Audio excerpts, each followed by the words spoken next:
সুপ্রিয় চাকরি প্রত্যাশী বন্ধু, আসসালামু আলাইকুম। সম্প্রতি নিয়োগ বিজ্ঞপ্তি প্রকাশ করেছে ডাচ বাংলা ব্যাংক পিএলসি। বাংলাদেশের শীর্ষস্থানীয় বেসরকারি বাণিজ্যিক bank Dutch Bangla bank PLC প্রতিষ্ঠানটি তাদের কাস্টমার সার্ভিস এক্সিকিউটিভ সিএসই বা কল সেন্টার পদে একাধিক জনবল নিয়োগের জন্য বিজ্ঞপ্তি প্রকাশ করেছে। আগ্রহী প্রার্থীরা আগামী 23শে সেপ্টেম্বর 2024 থেকে 5ই অক্টোবর 2024 পর্যন্ত অনলাইনে আবেদন করতে পারবেন। আজকের এই ভিডিওতে ডাচ বাংলা ব্যাংকের কাস্টমার সার্ভিস এক্সিকিউটিভ বা কল সেন্টার জবের A to Z বিস্তারিত জানতে পারবেন। আপনি কিভাবে আবেদন করবেন, আবেদন থেকে শুরু করে ফাইনালি সিলেক্টেড হওয়া পর্যন্ত কি কি প্রসেস আছে বা কতগুলো নিয়ম পালন করতে হবে, অথবা কয়টা স্টেপ, কি কি কাজ, কীভাবে কি দায়িত্ব পালন করবেন, এবং কল সেন্টার নিয়ে আপনার মনে যত প্রশ্ন রয়েছে এই ভিডিওতে সকল প্রশ্ন উত্তর পাবেন। আশা করি ধৈর্য সহকারে ভিডিওটা দেখুন, সব কিছু বুঝতে পারবেন। তাহলে আর এই কল সেন্টার পদ নিয়ে আপনার আর কোনো জিজ্ঞাসা বা কোনো কোয়ারি থাকবে না। ডাচ বাংলা ব্যাংকের কাস্টমার সার্ভিস এক্সিকিউটিভ কল সেন্টারের জবটি আজ 23শে সেপ্টেম্বর 2024 প্রকাশিত হয়েছে। এই জবটিতে আবেদন করতে পারবেন 5ই অক্টোবর 2024 মধ্যে। আচ্ছা, চলুন আমরা বিস্তারিত জেনে নিই। কাস্টমার সার্ভিস এক্সিকিউটিভ এই জবটি মূলত একটি থার্ড পার্টি জব। অনেকেই থার্ড পার্টি সম্পর্কে জানেন, অনেকেই আবার জানেন না। থার্ড পার্টির মাধ্যমে জব হওয়া মানেই আপনার নিয়োগ দেবে থার্ড পার্টির নাম হচ্ছে মাল্টি ড্রাইভ সার্ভিস লিমিটেড। কিন্তু আপনি কাজ করবেন ডাচ বাংলা ব্যাংকের। ডাচ বাংলা ব্যাংকের যে কল সেন্টারের যে অফিস রয়েছে ঢাকাতে, আপনার নিয়োগ হবে সেই কল সেন্টারের অফিসে। কিন্তু আপনার স্যালারি, সুযোগ সুবিধা, আপনার নিয়োগ প্রসেস সব কিছু করবে মাল্টি ড্রাইভ সার্ভিস লিমিটেড। অথবা আপনার যে ডকুমেন্টস থাকবে, আইডি কার্ড বা ভিজিটিং কার্ড, কোথাও কিন্তু ডাচ বাংলার কোনো কিছু লেখা থাকবে না। টোটালি সব কিছু আপনাকে মাল্টি ড্রাইভ সার্ভিস আপনার সকল কিছু প্রোভাইড করবে। ওকে, আস্তে আস্তে সব কিছু জানতে পারবেন। এই পদের স্যালারি হচ্ছে 20,000 টাকা স্টার্টিংয়ে, তারপর আস্তে আস্তে বাড়বে। এই 20,000 টাকা স্যালারি পাশেও আপনার কেপিআই উপর ডিপেন্ড করে এক্সট্রা আরও প্রতি মাসে 4,000 টাকা থেকে 10,000 টাকা পর্যন্ত পাবেন। এই পদে আবেদন করার জন্য বয়স সর্বোচ্চ 30 ইয়ার্স পর্যন্ত হতে পারবে। ডাচ বাংলা ব্যাংকের কল সেন্টারে আবেদন করার জন্য আপনার অবশ্যই যে কোনো সাবজেক্টে অনার্স অথবা মাস্টার্স কমপ্লিট থাকতে হবে। যদি আপনার ডিগ্রি থাকে তাহলে অবশ্যই মাস্টার্স কমপ্লিট থাকলে এই পদে আবেদন করতে পারবেন। আপনার শিক্ষা জীবনে এসএসসি, এইচএসসি, অনার্স, মাস্টার্স এই 4টার ভিতরে যে কোনো 2টাতে ফার্স্ট ক্লাস থাকতে হবে, এবং কোনো অবস্থাতেই থার্ড ক্লাস বা থার্ড ডিভিশন গ্রহণযোগ্য নয়। এডিশনাল রিকোয়ারমেন্ট রয়েছে। তার প্রথমটি হলো বয়স সর্বনিম্ন 23 থেকে 30 বছর পর্যন্ত হতে পারবে, এবং আপনার যদি কল সেন্টারে কাজ করার অন্য কোথাও এক্সপিরিয়েন্স থাকে তাহলে আপনি অগ্রাধিকার পাবেন। যারা ফ্রেশ রয়েছেন তাদের থেকে আপনি সুযোগ সুবিধা বেশি পাবেন। এবং আগামী 2025 জানুয়ারির 1 তারিখে আপনার বয়স সর্বোচ্চ 30 বছর পর্যন্ত হতে পারবে। আচ্ছা, এছাড়াও কাস্টমারের সাথে কথা বলার স্কিল ভালো থাকতে হবে, কাস্টমারের সাথে যোগাযোগ করার স্কিল ভালো থাকতে হবে। এছাড়াও কল সেন্টারের যে সিস্টেম রয়েছে এই সিস্টেমকে বা এই সিস্টেমের অপারেশনকে স্মুথলি অপারেশন কমপ্লিট করার জন্য আপনার কম্পিউটারে ভালো জানাশোনা থাকতে হবে। আচ্ছা, এছাড়াও কল সেন্টার ম্যানেজমেন্ট আপনাকে যে টাইমে ডিউটি দেয় ওই ম্যানেজমেন্টের টাইমের উপর ডিপেন্ড করে আপনাকে ওই টাইমে ডিউটি পালন করতে হবে। আর যেহেতু এটা কল সেন্টার, সাধারণত আমরা জানি এটা 24 ঘন্টা এবং সপ্তাহে 7 দিনই কল সেন্টার ওপেন থাকে। ইভেন সপ্তাহে যে ছুটির দিন তখনও কিন্তু কল সেন্টার ওপেন থাকে, এবং পাবলিক হলিডে, ইভেন ঈদের সময় কিন্তু কল সেন্টার ওপেন থাকে। সুতরাং ম্যানেজমেন্ট আপনাকে যে সময় যে ডিউটি দেয় এটা সম্পূর্ণ রোস্টার বেসিস ডিউটি। প্রত্যেকটা রোস্টারে 8 ঘন্টা করে ডিউটি, এবং ম্যানেজমেন্ট আপনাকে যেই 8 ঘন্টা ডিউটি দিবে যেই সময়, সেটা হতে পারে দিনে, রাতে, যে কোনো সময়, ওই সময় আপনাকে পালন করতে বাধ্য হতে হবে। রেসপন্সিবিলিটিস অ্যান্ড কনটেক্সট, মূলত এই পদে আপনার কাজ কি? যেহেতু কল সেন্টার, তার মানে সবাই বুঝতেছেন এখানে আপনার প্রাইম কাজ হচ্ছে আপনি কাস্টমারের কল রিসিভ করবেন, এবং কাস্টমার যে যে প্রশ্ন জানতে চাবে অথবা কাস্টমারকে ব্যাংকের প্রোডাক্ট রিলেটেড যে প্রশ্ন জানতে চাইবে ওই প্রশ্নের সঠিক অ্যান্সার দেবেন। এটাই হচ্ছে মূল কাজ। এছাড়াও প্রত্যেকটা কাস্টমারের যেই প্রশ্নগুলো করবে এই প্রশ্নের উত্তরগুলো আপনার কাছে থাকবে, এবং আপনি সেই রিসোর্স থেকে রিসার্চ করে সঠিক ইনফরমেশন কাস্টমারকে দিতে হবে।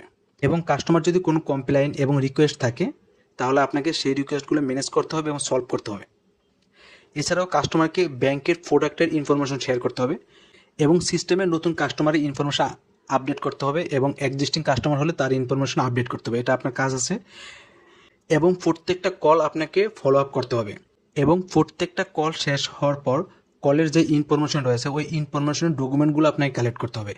এইগুলো হচ্ছে মূলত আপনার কাজ। আচ্ছা, এই পদের সুযোগ সুবিধা একটু ডিটেলস আলোচনা করি। প্রথমত বলে নিই, এটা সম্পূর্ণ একটি ডেস্ক জব।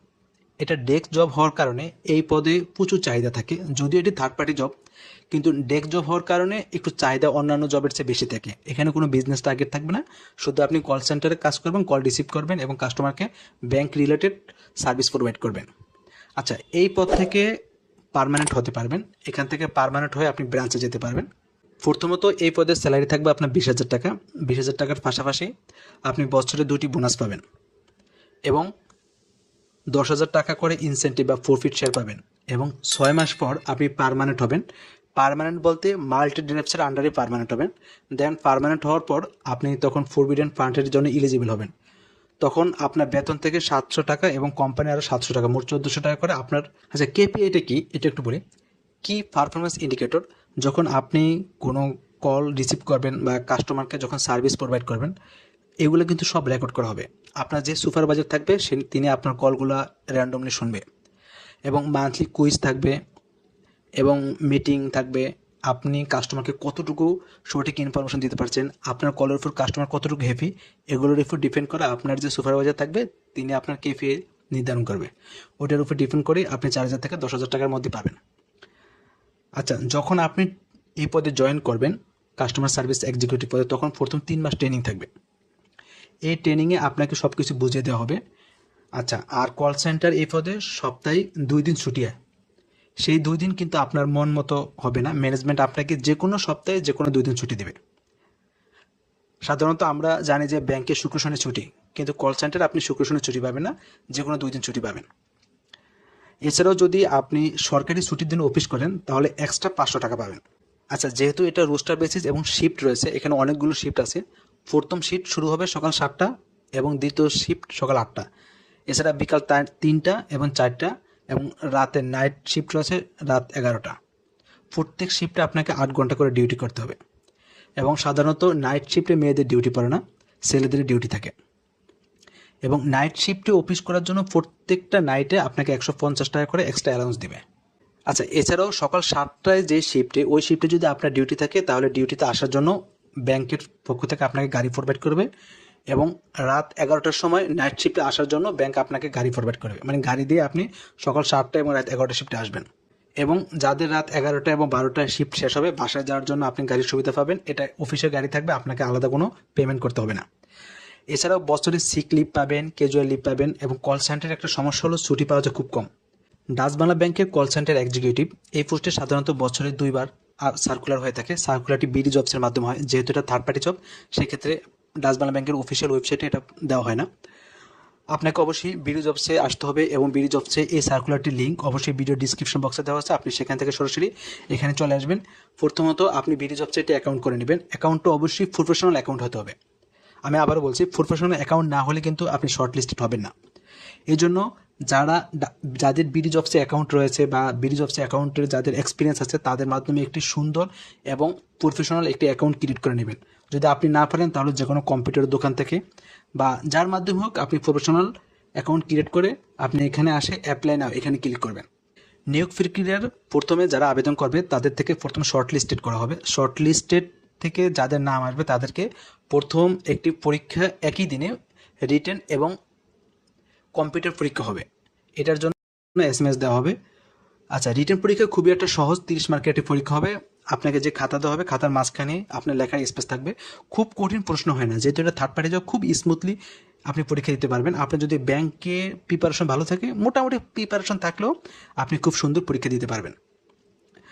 আচ্ছা, প্রথমে রিটেন পরীক্ষা হওয়ার পর একটি কম্পিউটার টেস্ট হবে। কম্পিউটার রিলেটেড কিছু সাধারণ প্রশ্ন থাকবে এবং MS ওয়ার্ড, MS এক্সেল এটার উপরই প্রশ্ন পরীক্ষা হবে। আচ্ছা, তারপর আপনাদেরকে 10 মিনিট সময় বসিয়ে রেখে তারা খাতা দেখবে এবং তখনই আপনাদেরকে রেজাল্টটা জানিয়ে দেওয়া হবে। এবং আপনাকে 2টা আলাদা আলাদা পাস করতে হবে, রিটেন এবং কম্পিউটার টেস্টে। তখন আপনার ওই দিনই ভাইবা হবে। ভাইবাতে সাধারণত 10 থেকে 15 মিনিট আপনাকে বেসিক প্রশ্ন করা হবে। সেক্ষেত্রে সেটা ইংলিশে প্রশ্ন করতে পারে, বাংলায় করতে পারে, আপনার সাবজেক্ট এবং আপনার এক্সপিরিয়েন্স যদি থাকে বা আপনি কী করতেছেন, আপনার ফ্যামিলি ব্যাকগ্রাউন্ড, মোটামুটি খুব সহজ একটা প্রশ্ন ভাইবা হবে। যাদের ভাইবা ভালো হবে তারপর কিছুদিন পর ফাইনাল ভাইবার জন্য আবার একটা SMS দেবে। ফাইনাল ভাইবাটাও খুব একটা কঠিন কিছু হয় না, নর্মাল হয়, ফাইনালভাবে যখন যারা টিকবেন তখন তাদেরকে ফাইনালি সিলেক্টেড করা হবে এবং ট্রেনিংয়ের জন্য SMS দেওয়া হবে। এই হলো মোটামুটি ডাচ বাংলা ব্যাংকের কাস্টমার সার্ভিস এক্সিকিউটিভ বা কল সেন্টারের জবের নিয়োগ বিজ্ঞপ্তি। আমি চেষ্টা করেছি ডিটেলস আলোচনা করার জন্য। তারপর যদি আপনার কোনো কিছু জানার থাকে তাহলে আপনি কমেন্ট করতে পারেন, আমি আপনার সকল কমেন্টে রিপ্লাই দিব। ধন্যবাদ, ভালো থাকবেন।